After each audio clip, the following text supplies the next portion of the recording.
too bad, man. I'm a bad person. If they say a picture is worth 1,000 words, but picture perfect isn't always what it seems. Be a professional soldier and tell me right now what the happened. In this story, the only words you need to hear are the ones that come straight from the suspect's mouth. I'm innocent. I didn't mean to hurt anybody.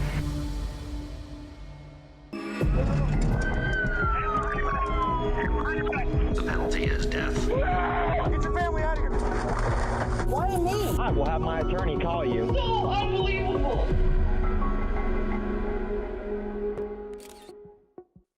17-year-old Danielle Nemetz has been searching for love in all the wrong guys, as teenage girls often do. From a young age, Danielle's life has been marked by tragedy. She lost her mother and grandmother at a young age and spent her childhood moving from home to home. The most stable part of her life? Cheer. At 5 feet tall and 100 pounds, she's a master of mid-air stunts, making her the perfect flyer. But for as much time as she spends in the air, Danielle longs to land in the arms of someone she can count on to stick around, someone safe. In October 2011, she meets someone she hopes could be that person. 18-year-old Skylar Nemetz. Skylar is older. He's already graduated high school and moved on to the Army. The two begin dating, and after just 3 months, Skylar proposes. Despite nearly everyone in Danielle's life urging her to slow down, she says yes. By March 2012, just 5 months after meeting Skylar, Danielle leaves behind her friends and cheerleading, what had once been her only constant, for her new life as a wife. But it would only last about 2 years before the unthinkable happens, a tragic accident no one saw coming, except maybe her husband.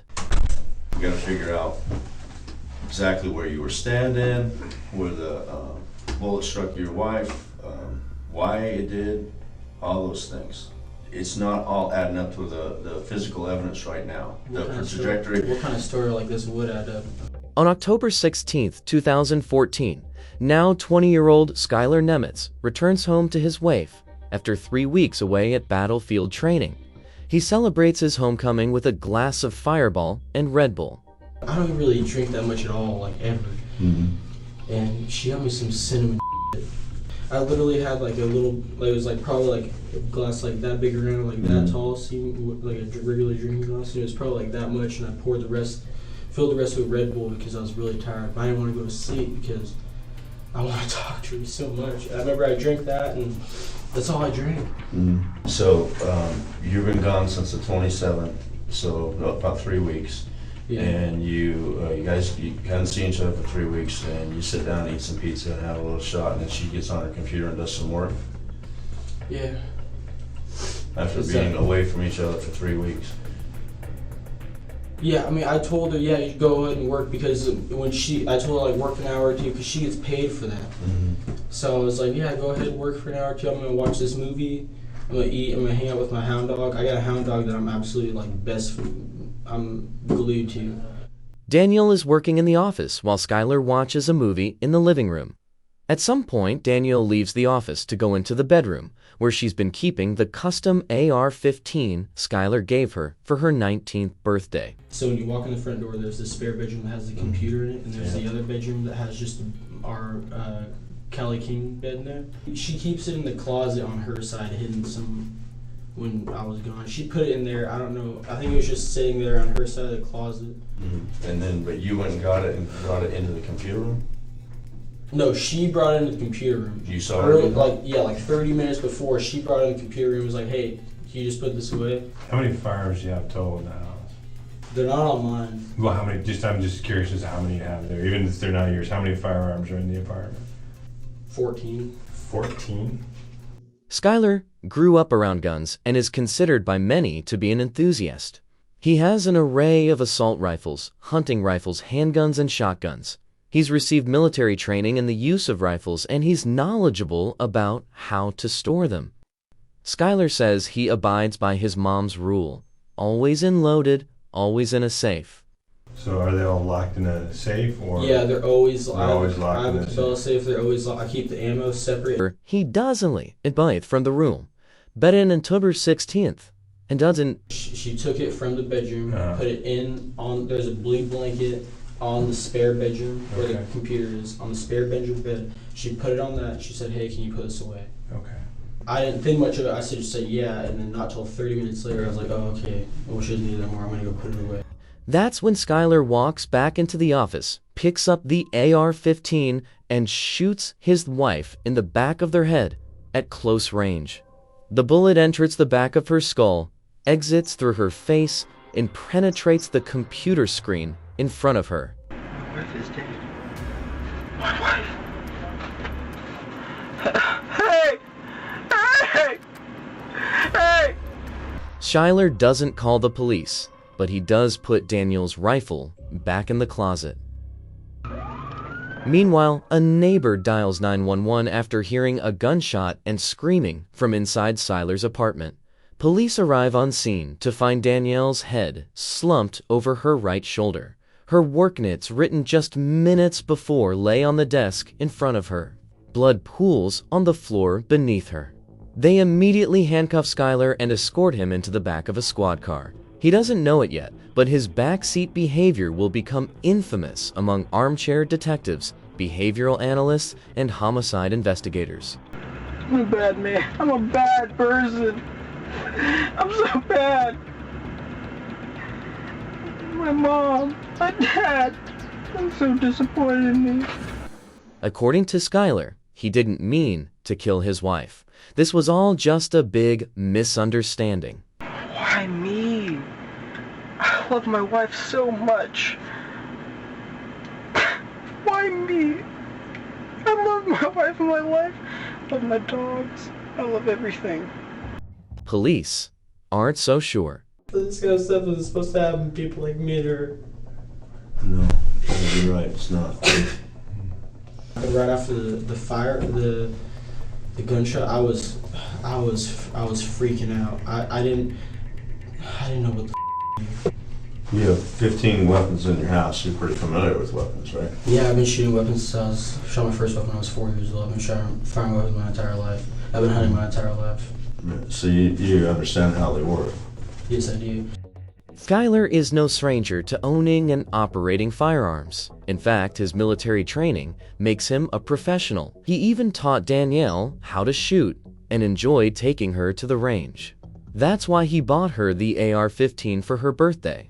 He even customized it with her favorite color, blue. The rifle was supposed to be for fun and for protection. Because recently in our apartment complex, I just feel like it's really like ghetto. And I'm not a racist person, I'm just saying that it's kind of ghetto, and I don't want anything to happen to my wife. And I'm not worried about her doing things with me, I'm worried about other people doing things to her, you know what I'm saying? I was just worried about her. I think that was my main thing, and I think that's why I missed her a lot. I was just so worried about her, like, I was just worried. The idea that Skylar, a gun fanatic with 2 years of Army training and experience, would have made a mistake firing such a powerful weapon within feet of his wife is hard for investigators to wrap their heads around. Some things, I know you're upset. Yeah, I've been doing this job longer than you've been alive, so I mean, I get that, right? But you've changed your story twice since we've been sitting right here, and I just want to make sure I'm not lying about anything. I'm not saying, Skylar, you are. It could be the fact that you're upset. But one thing you got to do is before you start talking is listen a little bit, okay? Were you directly behind her? Or I was directly behind her, and it was just. I was directly behind her. I remember I came up in her room. I was like, "Oh, you're so cute," and I grabbed the rifle and I was about to clear it, and it goes off, and I didn't even know what to think. I mean, I've never had a negligent discharge ever on ranges. Never, like, and I pretty much lost it right after. I was spinning. I didn't. I took the rifle, and the rifle was still in my hands, and And I looked at the rifle and I was like, what the f? And I looked at it and there was no magazine in it. And I was like, oh, obviously there's a round in the chamber. I mean, that's an obvious thought. Like, so I go into the bedroom. I go into the other bedroom because I see what just happened. And I can't. I take the rifle and I throw it into the closet, into our bedroom closet. Based on blood evidence throughout the home, it appears Skylar went downstairs into the kitchen after the shooting. Blood on the walls in the dining room indicates that Skylar might have peered out the back door or even walked outside. What he didn't do is call for help. I didn't know what to do. Like, Did you call 911 right away? No, right when it happened, literally right after it happened, like there was smoke in the air, and my neighbor, I think he's in the military also. He knocked on the door immediately. He must have sat there for maybe a couple of seconds because I was just so like I didn't know what the just happened. He said I think he said I heard a gunshot and like, are you okay? What's going on? And I told him no, it's not okay. I said no, it's not okay. I think my wife. I said my wife's hurt, and he said, is she okay? And I said no, I think she's gone. I think she's gone, because when I saw her, she wasn't moving, and she wasn't moving. And I called her name like at least 20 times, and she did not move.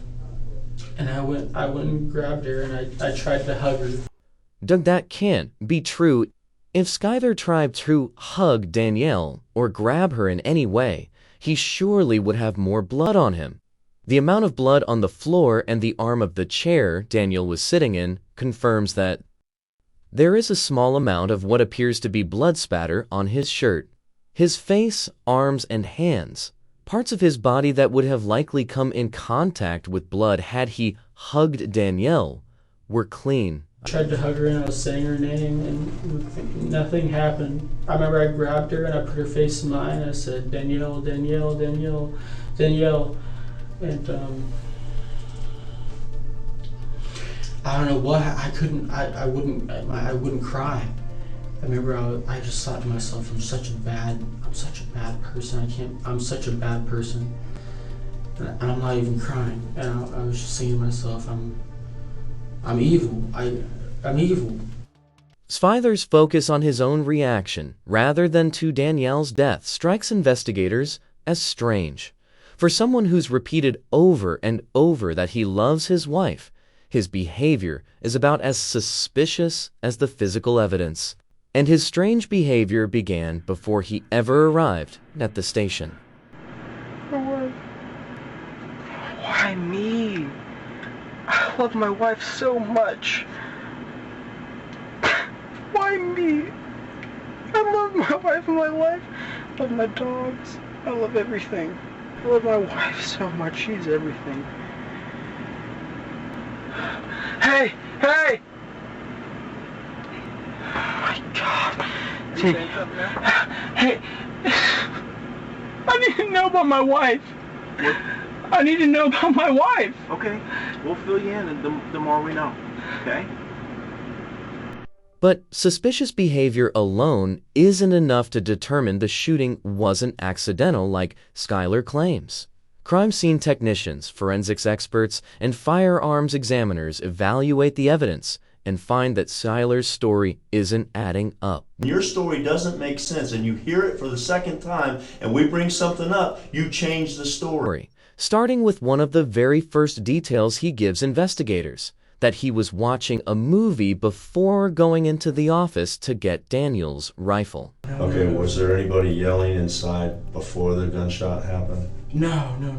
Was the TV up loud? Because there was some, your neighbor. Yeah, the movie, I was on AMC, I was watching G.I. Jane. That was on loud, and I had that probably on like 40 on the volume. And while that was going, it's probably still playing right now, no, I'm gonna. But when crime scene technicians began photographing the apartment, The movie wasn't on, and the TV wasn't on AMC like Skylar said it would be.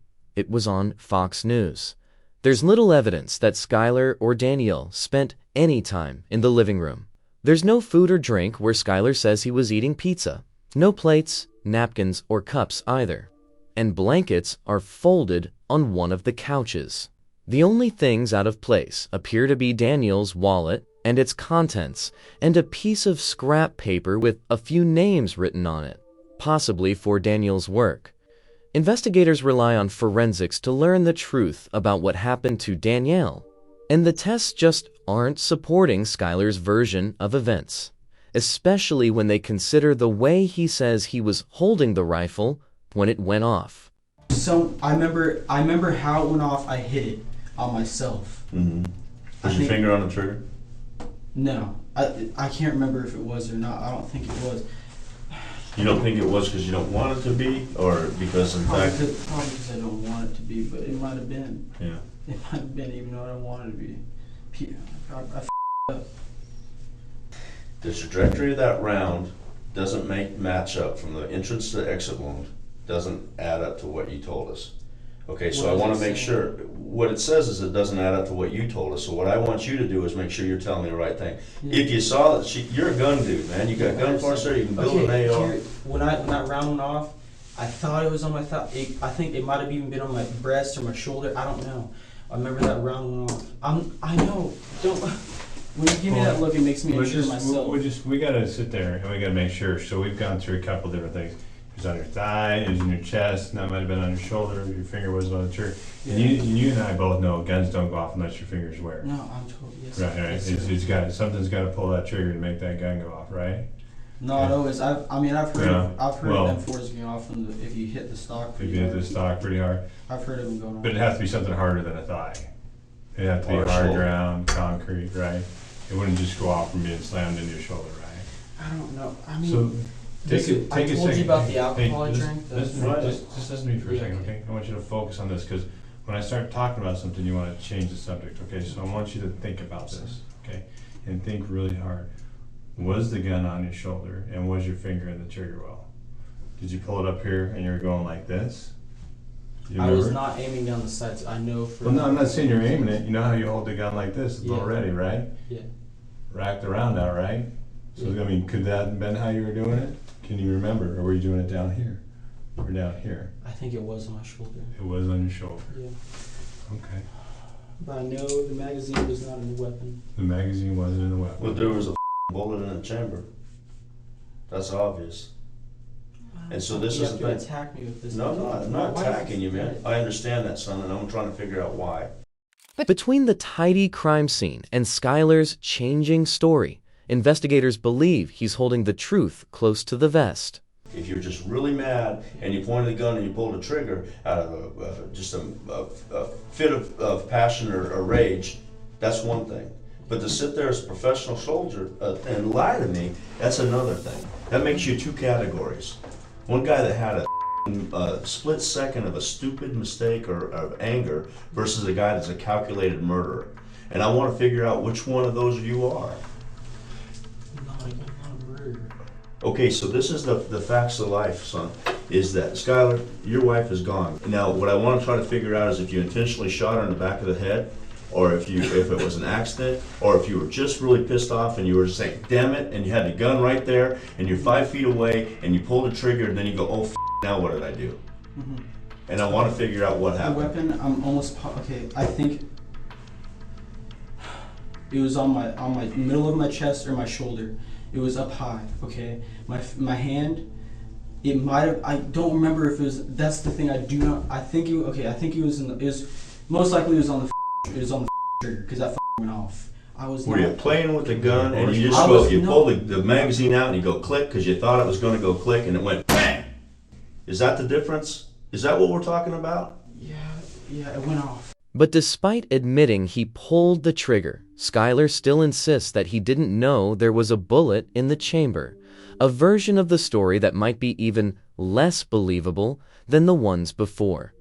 Because according to Skylar's own statements, he's been shooting and clearing firearms for roughly 16 years. So, whatever. I took the round. I had the rifle. I pulled the trigger when I was on fire, and it went off, and it struck my wife in the back of the head, and it killed my wife. It did. You're exactly right, Skylar. Why?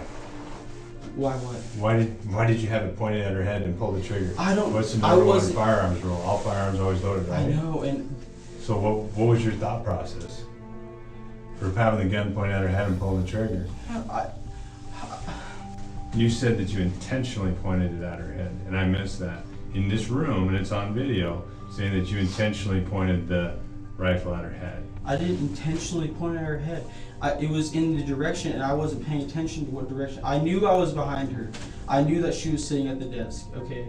And I knew that, you know, the rifle was pointing that direction. I was not thinking straight, and I just did it out of reaction, just quick, and I grabbed the rifle, cleared it, and grabbed it, bam, went off.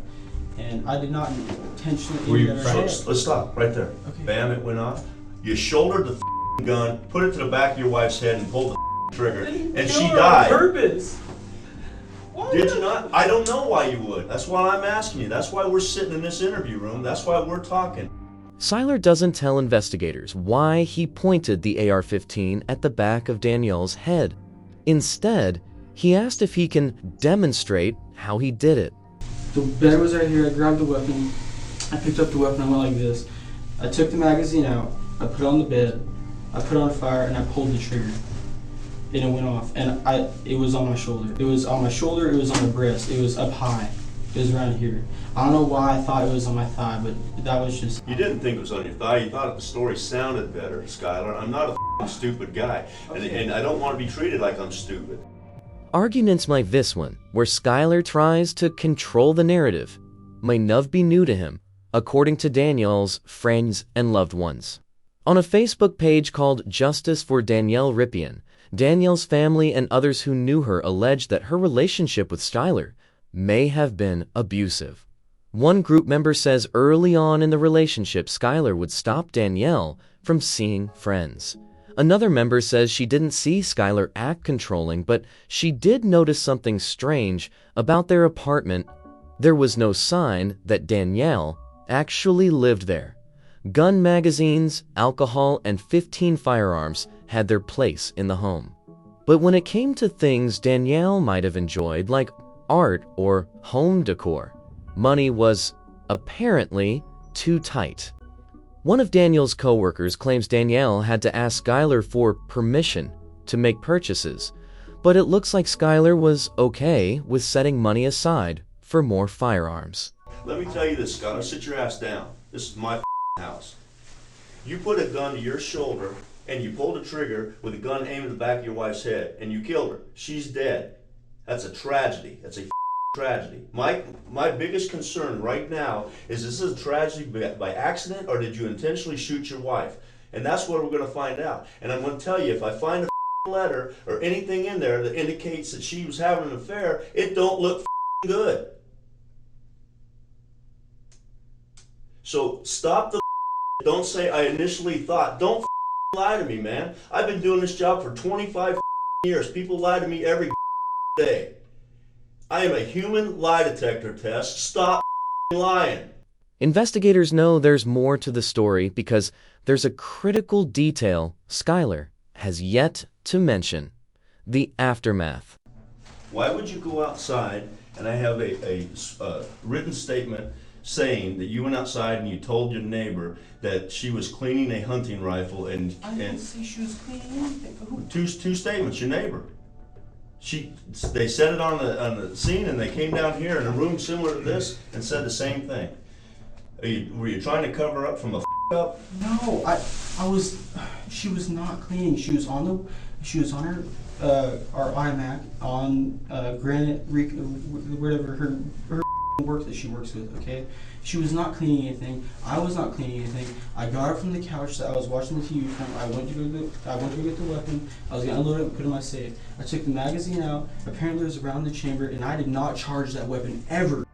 The blood near the back door supports the witness's statement, even though Skylar denies it.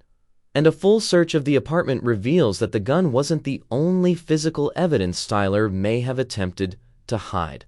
I didn't expect this, but when I got off, when she came pick me up, Apparently one of her friends, she asked one of her friends, she got me some alcohol. But I hardly drank any of it. I don't really drink that much at all, like ever. And she got me some cinnamon. The alcohol bottles Danielle got for Skylar's return were found emptied outside the apartment. After Danielle was shot, Skylar dropped them from the apartment balcony. There's another thing. After the neighbor heard the gunshot go off, they heard the toilet flush twice from your apartment. What were you flushing?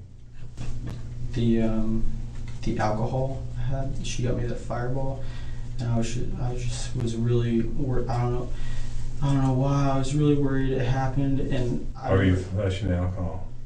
What? Why were you flushing the alcohol? Because I'm not 21, and I was just really scared. Your wife was dead with a bullet in the back of her head, and you're worried about getting a misdemeanor ticket? Yeah, no. To me, it seems like a cover-up. You're trying to cover it up. You're trying to make it not look so bad for you, okay? So we finally got it out that the weapon was on your shoulder and that you pulled the trigger, okay? And then you flushed the Fireball? Yeah, no, that was, well, that, I went and I saw it. I was just so frightened. I didn't want to even touch my wife because I was so scared. I was scared. She's hurt. I know. When I went up to her, I didn't touch her though. I went up. She's hurt, man.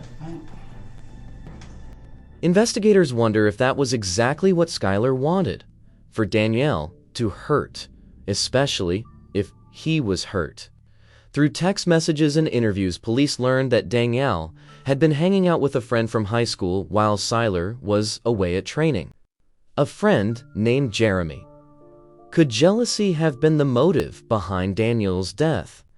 Text messages between the married couple reveal that Skylar had recently accused Danielle of going on a date with Jeremy. Danielle said that wasn't the case. Investigators believe that Skylar shot Danielle in a fit of jealous rage. A rage text that allegedly boiled over with those alcohol bottles Skylar tried to dispose of. Skylar told investigators he never drank, but apparently that wasn't the case. Skylar wanted alcohol ready for him when he got home from battlefield training, but he wasn't 21 yet, so he asked a friend to purchase it for him. At the last minute, the friend canceled, so Danielle asked Jeremy to buy the bottles. Investigators believe that when Skylar found out it was Jeremy who bought the liquor, he made sure that was the last time Danielle would see him. You might have been in a fit of rage where you pulled that trigger and you killed her because you were pissed off, but she deserves to know, we deserve to know that answer for her memory. She deserves that. So tell me what the you're pointing a gun at the back of your wife's head for. Tell me why. Don't give me no just man to man, nut up and tell me why. I was not paying attention where I was pointing the weapon. You're sitting there thinking that fat is a dumbass and I'm getting over on him. I have no problem with you guys. I don't understand what you think I do. I really have no problem because with you your guys. story doesn't make sense. There's a huge gap in your story. You're detailed all the way through up until the point where we had to talk to you for 2.5 hours to get you to realize that we're smarter than you think and you shouldered a weapon because the trajectory of that sound didn't match up. So immediately you changed the story. That's about the 8th time you've done that. This tells me somebody that acted out of rage and out of anger. You acted out of rage and out of anger. You shot your wife in the back of the head. And then after you did it, you realized what you did and realized, oh my God, this is permanent. How stupid was I to do this? Now what am I going to do to cover this up? What can I come up with? That's what this tells me. A firearm forensics examiner performs a drop test on the AR-15 rifle used to shoot Danielle and finds that it is in perfect working condition. A trigger pull analysis also finds that the gun works as the manufacturer intended, meaning it would not have gone off without someone pulling the trigger. I never.